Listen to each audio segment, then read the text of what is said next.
my TV segments on the Salem News Channel are 8 minutes.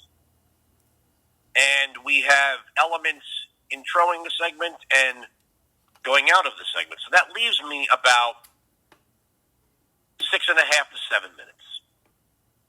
And we do that on purpose. We want the show to move very quickly.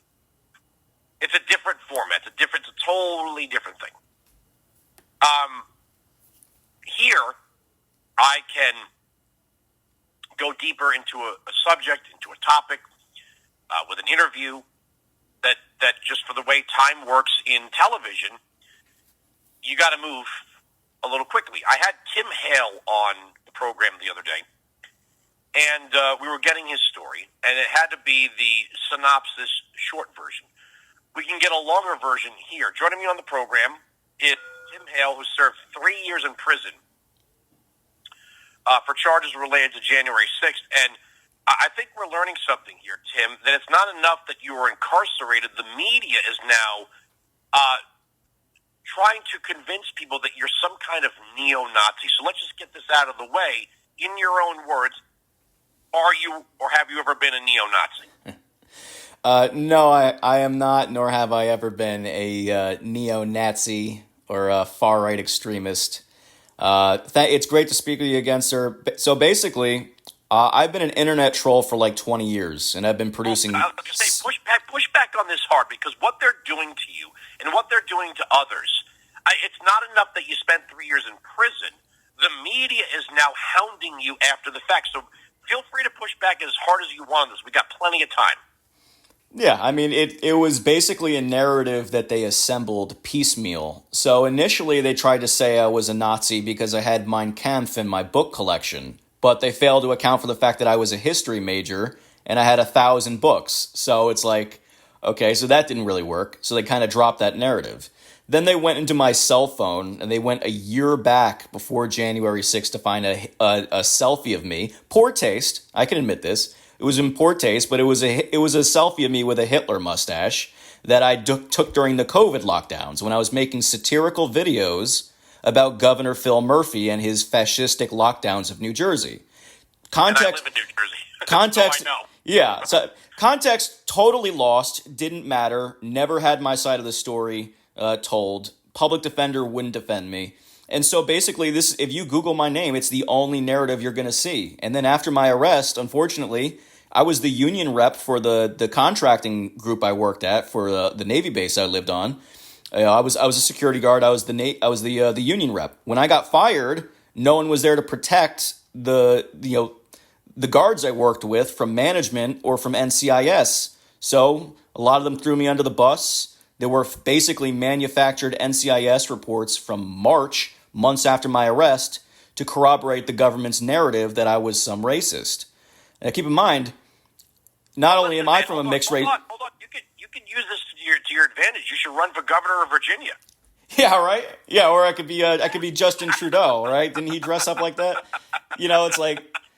Yeah, I'd wear blackface or something like that. I mean, but that just shows you the hypocrisy. And even if it was true, and this is what really should scare Americans. Even if I had the most diabolical, bigoted views in the world, that's not a crime, and you shouldn't lose 3 years of your life because you're a jerk off. Like it had nothing to do with January 6th. Being unpopular does not mean that you lose your civil rights. So, and that goes across the board. I will say that to anyone I disagree with, or people I do agree with, or whatever it is. So, I know you wanted to tell a more detailed story when you were on with us, and I said to you, I said on air, I said off air, I'll put you on the radio with me, and we'll give you the time. We can have 20 minutes if you need it. Go ahead, walk us back, tell us the story. How did you end up in prison, and what were the charges? So the first thing is that, unfortunately, I think January 6th has been used as a Trojan horse to normalize, quote-unquote, snitching. Informing on people is now considered a virtue. I didn't realize while locked up that, entire friendships, families have been destroyed by people over, I guess, the election, over January 6th.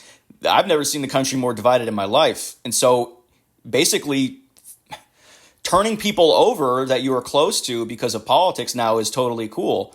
But in my instance, I was living, I told you I was living on that Navy base. I worked as a guard there. My roommate was this Jamaican dude, cool dude. He was in the Navy. He was about to get out. His contract was ending. And so NCIS approached him and had him wear a wire on me to entrap me into saying things about January 6th. So it is what it is. That happened. And then, I got transferred to the D.C. jail in Washington, D.C., and that's where I would languish. And I was initially granted bond by the magistrate judge in New Jersey, and then I was denied bond. It was overridden by a district judge. So I spent a lot of time in the D.C. jail, and here's where the story gets very weird. Initially, we were in lockdown for the majority of the day, 23-1 in our cells. But as they started letting us out, you started realizing a lot of the people that you're with are not real Trump supporters. And so the Patriot Pod, and this might be controversial because people haven't heard this real part of the story for 3 years. There's Antifa in there with us. There are informants in there with us. And so those of us who were denied bond were really, in a way, sabotaged because we're getting informed on. We're living in a controlled environment, essentially. It's a giant psyop. And some of these people get so comfortable, they don't even care. They don't even try to hide it anymore. Yeah, they're Antifa. Yeah, they're informants. Yeah, they entrapped people at the Capitol. Yeah, they went to do this to get out of drug conspiracies from 2020. I mean, and it sounds insane, and it felt like it too. It was like living in the Twilight Zone because no real information came. Most information out of the D.C. jail, at least while I was in there, was totally controlled and filtered through controlled opposition media mouthpieces or whatever. Gatekeeping and all that was a very real thing. So the public became aware of the DC gulag, but they weren't aware of who was really causing most of the problems in there. After a while, the DC jail, which did treat us horribly at first, they started to mellow out a little as some of the guards became used to us and kind of sympathetic in a way. But one of the worst things in the D.C. jail was actually being harassed and stalked by Antifa. I'd say about a third of the people we were in there with were deep cover people. And these people, as I intimated to you last time we spoke, some of them admitted, like I said, that they went to the Capitol to get out of drug conspiracies. But those are the same defendants who had the 1512 charge, the obstruction charge, upheld in a federal court. That's the same charge they're using against President Trump. So the federal courts first upheld 1512 for federal informants. And that makes the whole thing look like it's just been a dog and pony show, like it's just been a veil to go after President Trump. So we've all been pawns in all this. This might sound extraordinary, but I have written statements from the men I was in there with. They all signed statements agreeing to this. The names are there. I know the names. Antifa, I'm not saying everybody that was at the Capitol was Antifa. I think we were entrapped. Talk to me about that day. Did you gave me a little bit of the story on the Salem News Channel. Did you break any windows? Did you steal a laptop out of Nancy Pelosi's office? Did you assault a police officer? How did you get? What were you doing that day? Yeah, so I had gone into what was basically if we're starting at the Capitol, I was in what you call the scaffolding, the Northwest scaffolding, which was basically an incomplete construction that was covered in tarps. So it provided you cover. It didn't really provide you safety, but it was a way to avoid getting rubber bullets shot at you or getting sprayed with mace. So I was in there, but eventually people who were in there got bottlenecked in. So they ended up having to go upward, and this was the direction of the Capitol building. Before I had gotten to the Capitol building, I actually stopped to pick up an American flag that was left on the floor. The video shows I was in no rush to actually go to the Capitol building. But the doors were kicked into the Capitol building, or rather I should say they were kicked out. People had broken in through a window, and from that point on, it was opened up to the public. So I wandered into an open door, and I wandered around the Capitol building for approximately a half hour.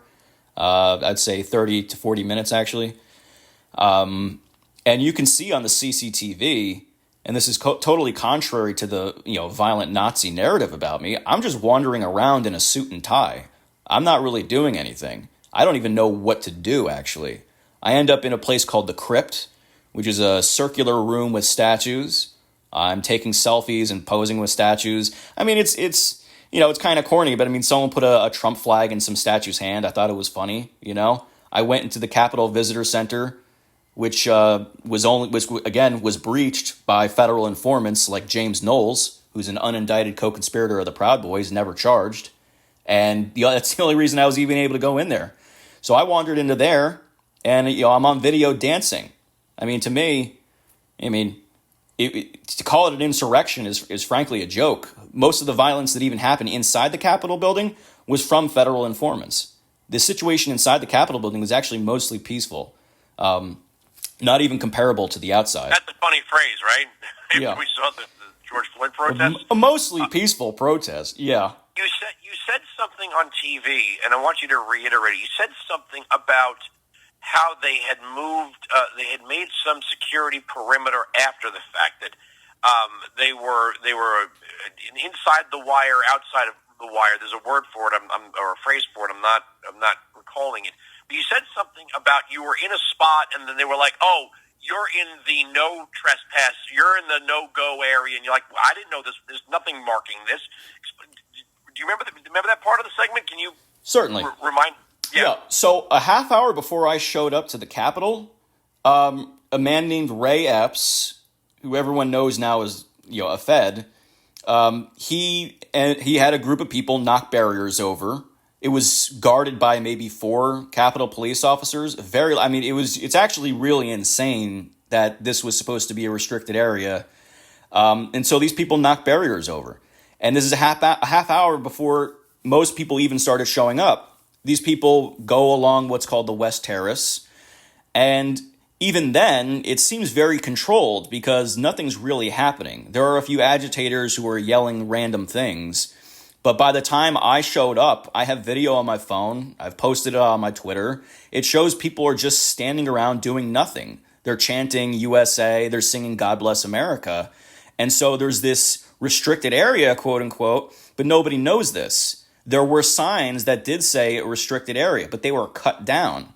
And nobody knew this. And so in criminal law, I'm sure there's this thing called mens rea, like what was the state of the mind of the person who did this? And the average person was just wandering in there because they think there's going to be a protest or something like that. And it's a public building, but the Capitol Police, I think there were bad elements there. I think there were good elements there. I think a lot of them were just doing their jobs. I think a lot of them were unprepared.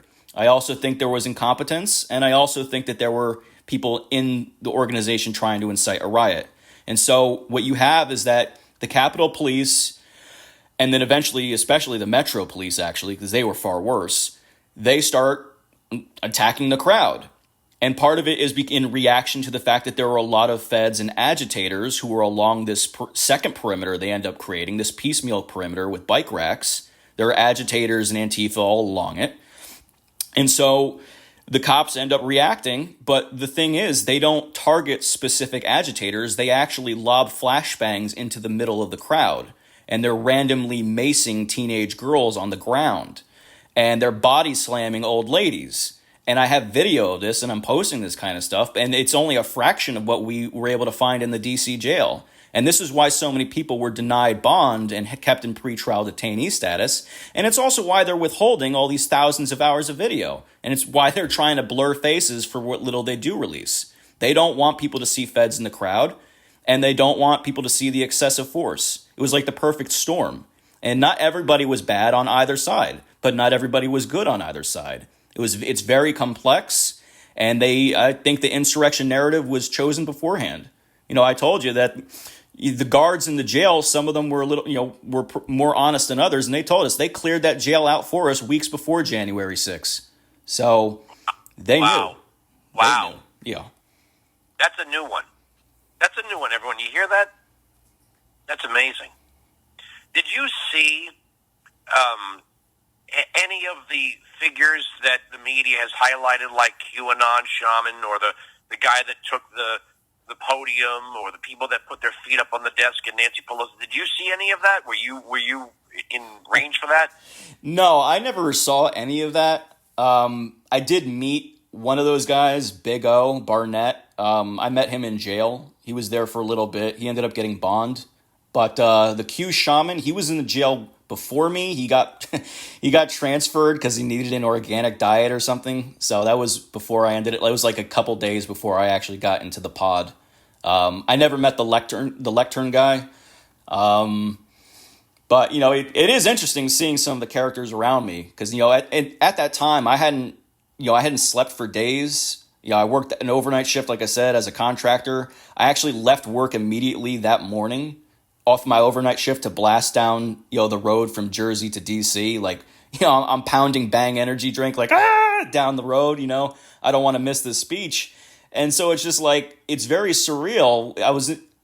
I question my state of mind sometimes, like, how lucid am I? Because it was a giant psyop. You had people there in stolen valor costumes. I'm like seeing red because I'm seeing this. There's this guy next to me in a master sergeant dress uniform. He has like red on his face. It looks like blood. I'm like, oh, I got to protect you, master sergeant. It's just like, it really was a giant illusion. They had people there to exacerbate the problem. And, me, like I said, in the Army, everybody in the Army does a combat lifesaver course. I'm not Rambo. I wasn't fighting, but I was trying to help people I saw injured. I mean, that traumatizes you to an extent. It really, and like you're thinking, a history major here, like the Kent State Massacre or whatever. I mean, the government's attacking your own people. That really did incite a lot of people who were back the blue to like go into a totally different zone psychologically. It really was the most. It was. Let me ask you this, because I'm going to run out of time here, Sure. And we went 20 minutes. I want to get this. Were there any prosecutors, investigators, law enforcement people that were coming to you guys and going, "Give us Donald Trump, and we'll let you go. Give us what we want, and we'll make it stop"? Maybe not those words specifically about Trump, but I mean, yeah, I mean, there is one example I can think of. His name is Tom Sibick. He was an Antifa sympathizer, and funny enough, he was a sexual predator. He actually got removed from our pod and sent to the hole because he kept, assaulting other dudes. And there was actually a PREA cases open against him, and his judge ended up giving him bond because he wrote a letter disavowing Donald Trump and calling Trump supporters cult members. So that's a pretty specific example. In terms of other examples, I mean, I just know from experience that the feds have tried to work out deals with people through their public defenders, because the public defender's office was working with the prosecutors.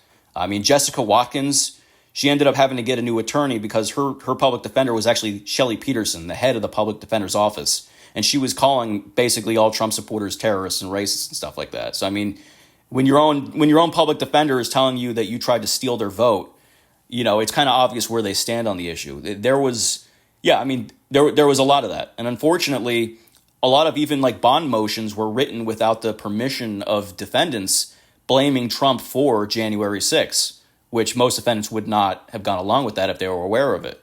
So, I mean, this is... Yeah, I mean, the entire institution of justice in Washington, D.C. is dedicated towards getting President Trump. This is fascinating stuff. I got to take my break. I hope you feel we gave you enough time to tell the story. I know that we were limited in our time on the Salem News Channel. I think everybody needs to hear this story.